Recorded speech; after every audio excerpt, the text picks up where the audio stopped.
Huge. We are back, and you guys are special. You are extra warm today, which is fantastic.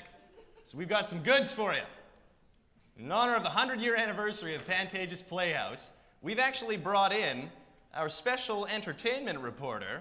Oh, nice. Ladies and gentlemen, Clammy Wiener Crusher. Oh. Hi.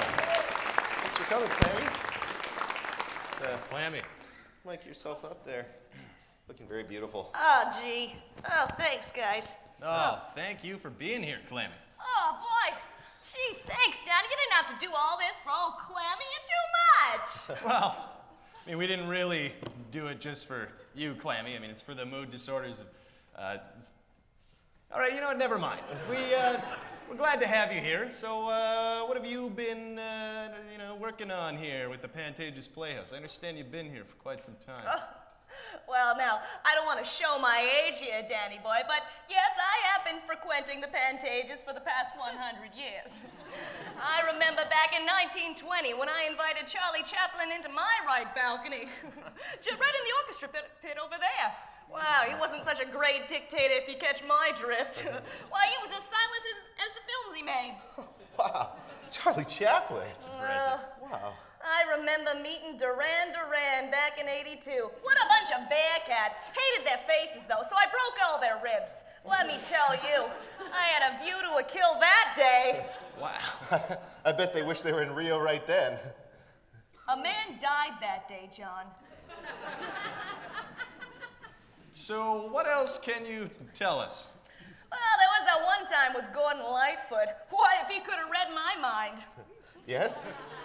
Well, I wrecked his Edmund Fitzgerald back in the green room. But good I did. Oh, wow. You are one really tough lady, Clammy. Don't I know it? Yeah. I had to set Anne Murray straight when she was here. She forgot a place, so I let her have it, Dan, right in the kisser. Whew, that snowbird crossed a line. Wow. What did she do? She was wearing pants, Dan. It's a no-no in my books. Who does she think she is, some kind of cheese daddy? Jeez, Daddy. I really don't know what that means. Well, I raspberries afterwards, so there's no hard feelings. Oh, that's good. Classy Clammy, that's what Houdini called me when he performed here. Wow, you knew Houdini, too?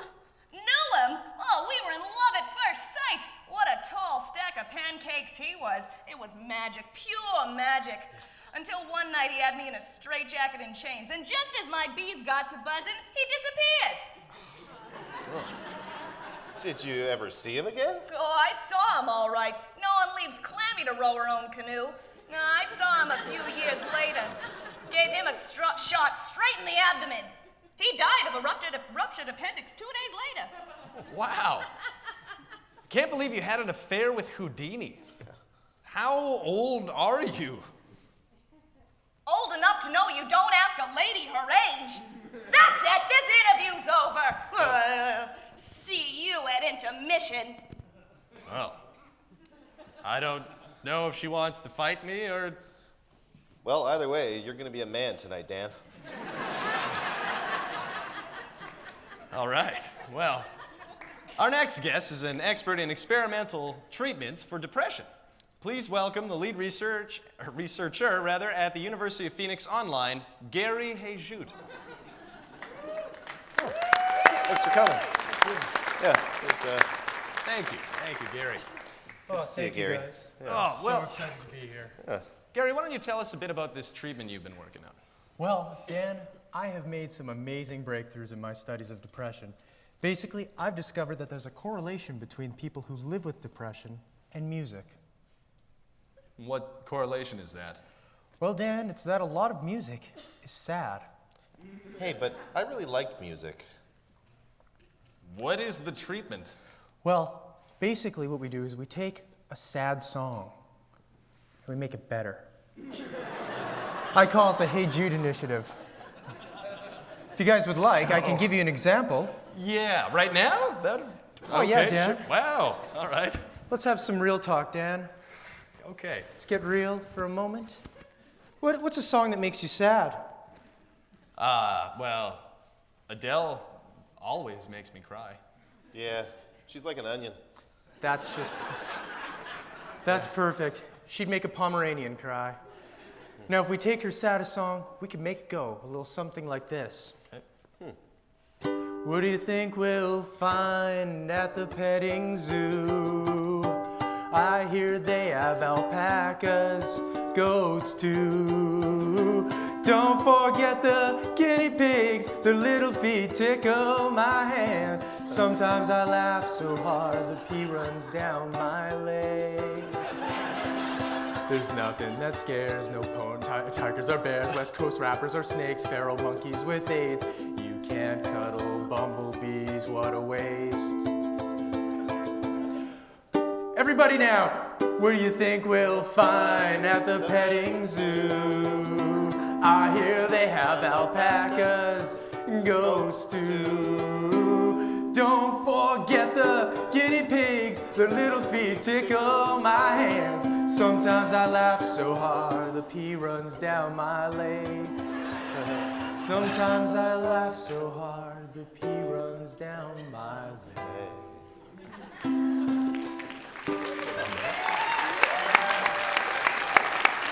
So you see, Dan, I took the words, I changed them, and now it's a happy song. Good. I really don't know that changing the lyrics is going to help anything, though. That's just me. John, what songs are sad to you? Yeah, I mean, Duran Duran's Hungry Like the Wolf. That's a Okay, good that is not really a sad song, though. Let's be honest. It is if you miss lunch. Doesn't matter. With the Hey Jude initiative, we can make it better. John, do you like Star Trek? I don't know. Perfect. Stardate 420, there's a party tonight. Beer on the console, the computer's on fire. Do do do do do do do do do do do do. Photon torpedoes, let's smoke what's inside. Hey, where's Wesley? Let's just leave him behind. Do do do do do do do do do do do do.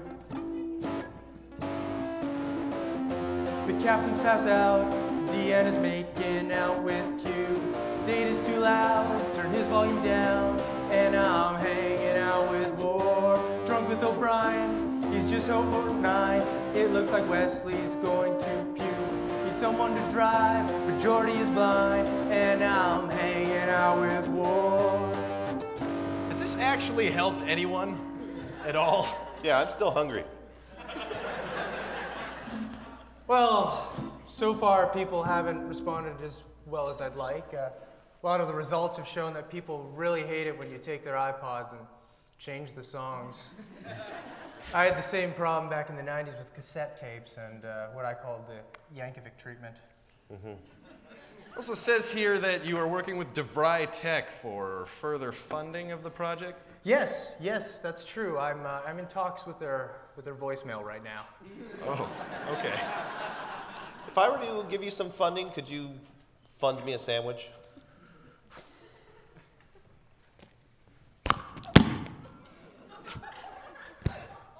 Wow. All right, Gary Jude, everybody. Oh my gosh, is that Gord Steves? Gord. Gord Steves, everyone. What do you... Hey, good to I didn't know. see you, Gord. Yeah. Hi. Yeah. I guess we'll give him a microphone. Hi. Yeah, well, you know, Hi, I'd guys. like to Thanks for say, making some room. Good to see you guys. Yeah. I would I'm say good, it's yeah. a surprise, but you haven't really left since you were No, last on the show. I've been hustling. I've been working hard, trying to help out with the show here. Yeah. I was at the Jets game tonight. I've been away from the show. I haven't been away very much, and I was at the game, and we were chanting "Go Jets, Go" in the middle of the second period. All I kept hearing was "Weak thus far." Weak thus far. I don't know if you guys really noticed what I've been doing around the show. No, you haven't really noticed. Well, no. you know, little No, I've been bits. working with some of the guests and getting them ready, just so they deal with some of their stress. Yeah. One of the guests earlier, a lady named Judy, nice lady. She, Yeah. yeah. Oh, yeah. Yeah, I was talking to her. She just punched me right in the solar plexus. Knocked me down. Yeah, and when I threw up and I fell down, and she just gave me the boots, which was fine. I mean, I suppose I deserve it, but I've had a chance to think about this, and I know that if you could help me with that. Oh, yeah, no problem. Thanks. Yeah. I mean, if you could just anything, find a spot for me anywhere on the show. You wanna be I'm a part of I'm the a lawyer, show. I do some stuff, and I'm running for mayor and all that jazz. But really, what I want to do I want to be you, man. Like I want to be. I mean, not exactly like you. I mean, I don't need the glamour and the women and the cocaine and stuff like that. Or dudes, as the case may be. It's cool, but I just want to be one of the guys on the show, right? I just. You know what, Gord? I'll start at the bottom. You're a good guy. I'll do whatever it takes. I will do whatever it takes. And I've seen the tent that you've been sleeping in the back of the Shaw studio. No, and I know you're dedicated. Yeah, no, But you know, Gord, you got to put in your time, Gord. You got to hang out on the ground floor for a while. Hey, Gord, here's a good idea. You could go get us some coffee. That'd be terrific. Oh, yeah. So if I get you some coffee, then I could be part of the show. If you get coffee for Like, everyone on the show, Yeah. then that's like the first step, you know? Yeah. And then we could try some jokes after. What about you guys hungry? What a cheese nip? Want a Cheese nip, yeah. Cheese nip, fries? sure. Cheese nip and some fries? You want Yeah, gravy? sure. Sounds pretty good. Whatever takes the longest. Yeah. Of course he wants gravy. Tell you what, it's not just me. It's not just me that wants me on this show. Me and my little buddy, Wilfrid Laurier. Whoa. Okay. I like where he's going with this. My little buddy, Wilfrid Laurier. Well, why don't we, Wow. Do I get a handshake or? You don't know the city clerk, do you? No? All right, thanks, Gord guys. Steves. All right, guys. Double. Gord Steves, everybody. How did you get in here? Future member of Week Thus Far, especially now. Huh? All right. Whew. Well, John, Well, Dan. I think it's time we get down to the, as mentioned earlier in a different context, the meat and potatoes of this show. Time to talk to our guest. And tonight's guest is a fantastic gentleman. He is also the artistic director of the Winnipeg Comedy Fest, and actually will be doing a Walrus Talk, the Walrus magazine, about mental health issues. So why don't we give it up for our guest, Al Ray.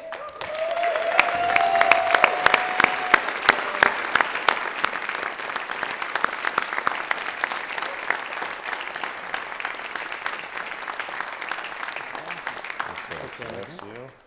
Wow, this is neat. Yeah, it's a do-it-yourself show. Hi, everybody. Have a seat. Well, isn't this neat? This is very cool. I thought it was quite touching that Gord Steves thought that you could afford cocaine.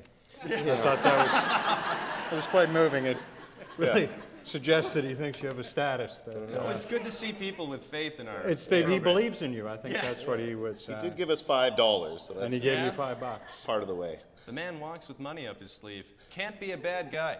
But this is great, and a great show tonight, guys. And, really well done. Well, thank you so very far. much. How are things in your work? Oh, Yeah, that was not.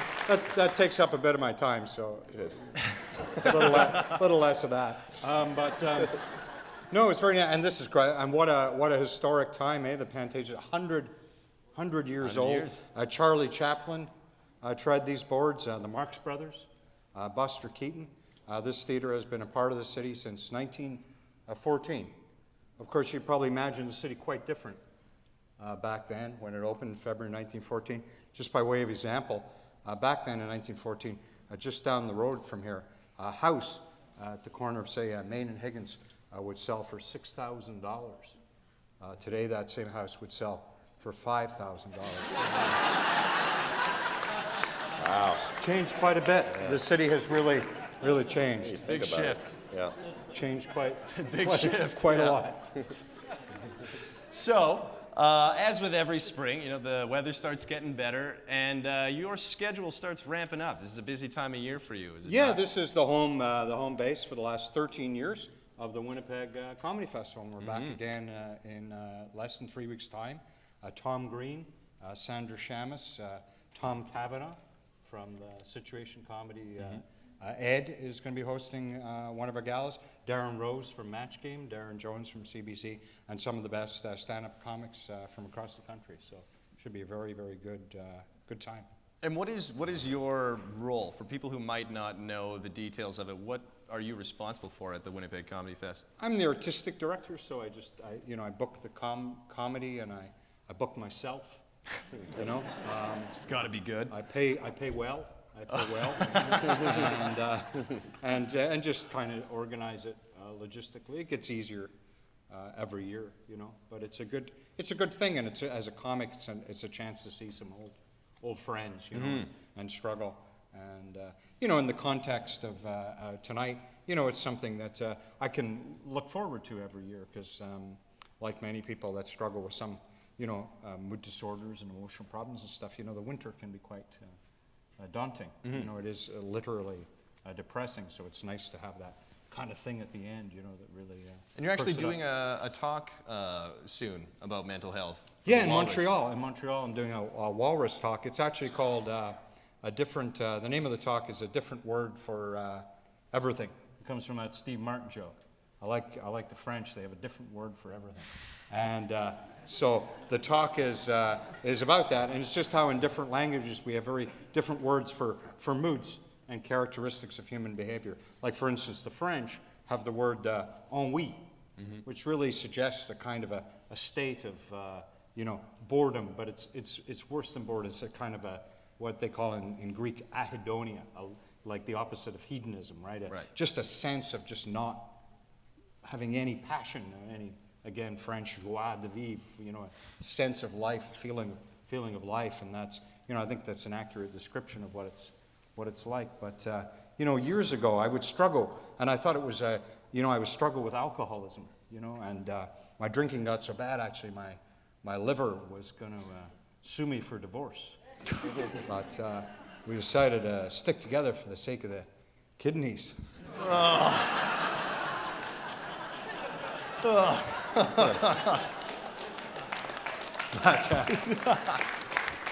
But I would have these binge periods where I'd just feel like I wanted to go out and get drunk, and then they realized it might be chemical. There was something going on in my brain. I didn't like it, so I took alcohol to depress that feeling. And lo and behold, what it was a state of anxiety, what sometimes they call mania. But in my case, it never got, you know, sort of hyper, you know, so people didn't really recognize it. It was just an intense state of anxiety and a desire, a grandiose desire, but much more sort of, you know, internal.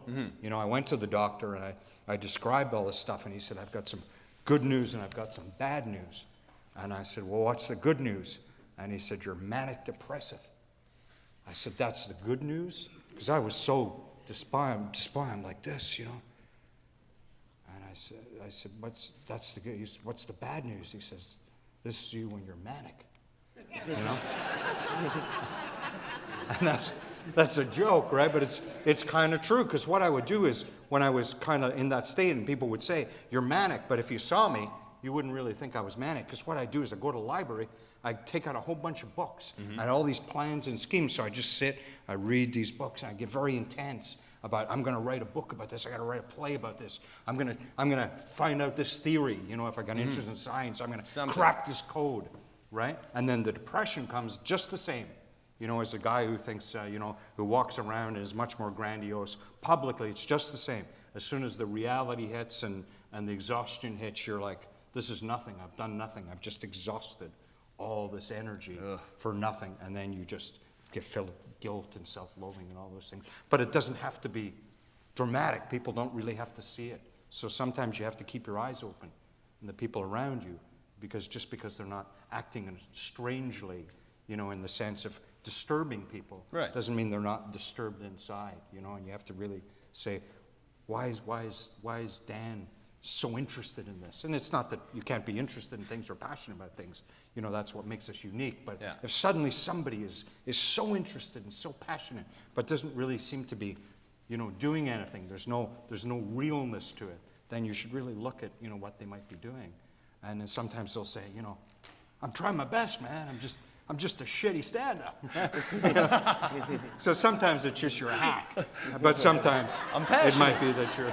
Well, Dan doesn't try his best. I wasn't talking about Dan. I was talking about you. No. Take that, John. But it's I mean it's quite a thing, and I'm you know, and so it's nice to be able to go and do these talks and stuff. But that helps, I think, mitigate sometimes. If you struggle with emotional problems, having a platform, having some status, having been able to talk to people, express yourself, joke about it, do all these things in public, I think in some ways can alleviate some of the more dramatic symptoms, and people that don't have that and are lonely and don't have a voice and don't have an ability to say, I mean something, I have good ideas, listen to me. And they don't have any status, so people don't listen. Maybe they do have amazing ideas and good ideas, but they're reproached and they're rebuffed because they're a bit different. And so then these people become very isolated, and I think that intensifies, their desire to really be heard. And that's when people, you see people behaving in a strange way. And There's not enough of an opportunity. there's not for enough them, of an opportunity, and that's quite simplistic. But I think if we give people a voice, and we accept people in all their differences, there's so many different ways to do things. Introverts have the same problem. Introverts can offer so much to a society, but people are so shy and so anxious. We don't have the time or the patience to just sit down and say, what can this person bring to the table? It's people like us, loud mouths and pushy people, and these are good qualities. Narcissists, I'm serious.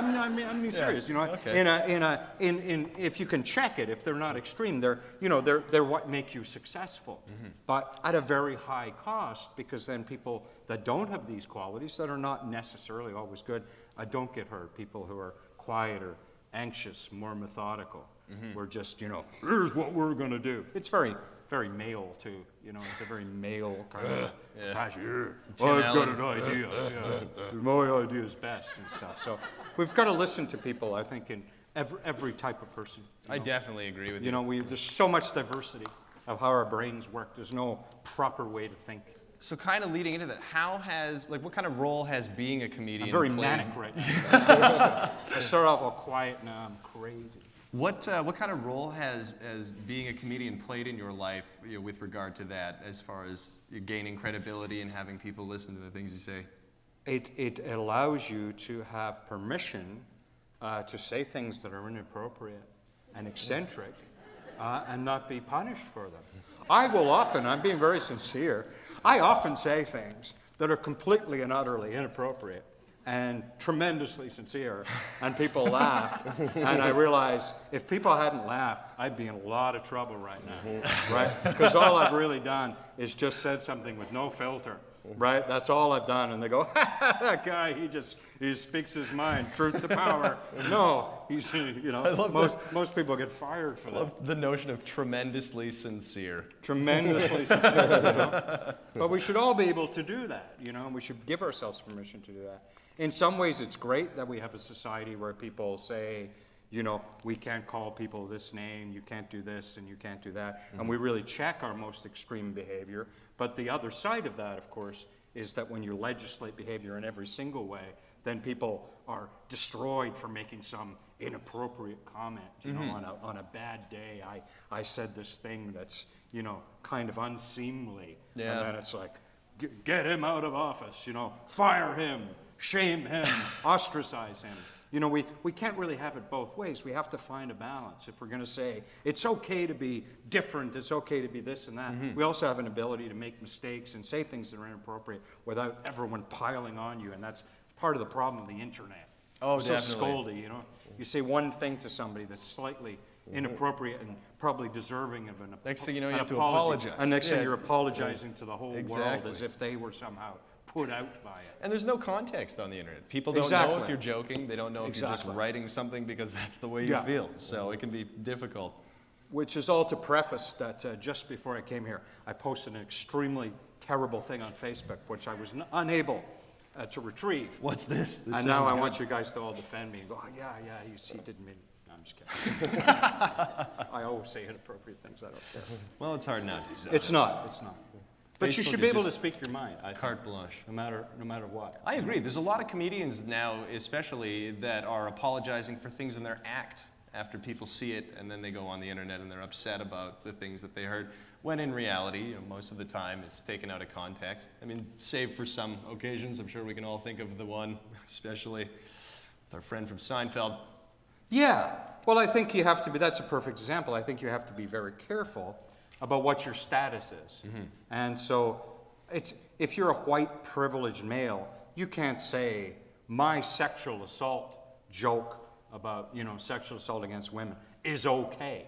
You don't really get permission to say that. No. You don't get to say my racist joke is okay. And I'm not suggesting you have to be exactly, this person or that person to say very particular things. But on the other hand, you just can't declare that something's okay. Right. When people are offended by something, I think we should take them seriously. I would never say that people have a right to respond to something that another person says in a way that is negative. I just don't think that necessarily every single time people have to chastise everybody in a public way, and people's careers and lives have to be ruined. I think education is far better. And you can't educate somebody who's been humiliated, right? That's true. They have to be humbled, Yeah. because that means to be teachable. When you humble somebody, it makes them teachable. When you humiliate somebody, it makes them aggressive and defensive. You don't want to make someone hostile, because a hostile opinion is the hardest thing to change. Absolutely. And aside from that, thank you very much for joining us. Thank you. The Winnipeg Comedy Fest is happening in April. It got hilarious, and then kind of went like this, and then went even lower, and then you looked at your watch. In this case, my watch is a man over in the corner there, but And now I got a bid higher on the silent auction to redeem myself. Give myself some kind of what are the dates of the Winnipeg Comedy Fest? The for everyone out Winnipeg there? Comedy Festival is April the 6th to the 13th. Fantastic. And I would love you all to come out. And I'm going to go in the lobby. I have schedules, and some of the schedules have winning tickets inside. Ladies and So gentlemen. you may get one of the secret prizes. Some tickets to the Comedy Fest, and there will be shows here at the Yep. Pantages Playhouse and all around Winnipeg. Big round of applause for Al Ray. Oh, thank you. Thank you very much. Thank you, Al. Yeah, let's do this.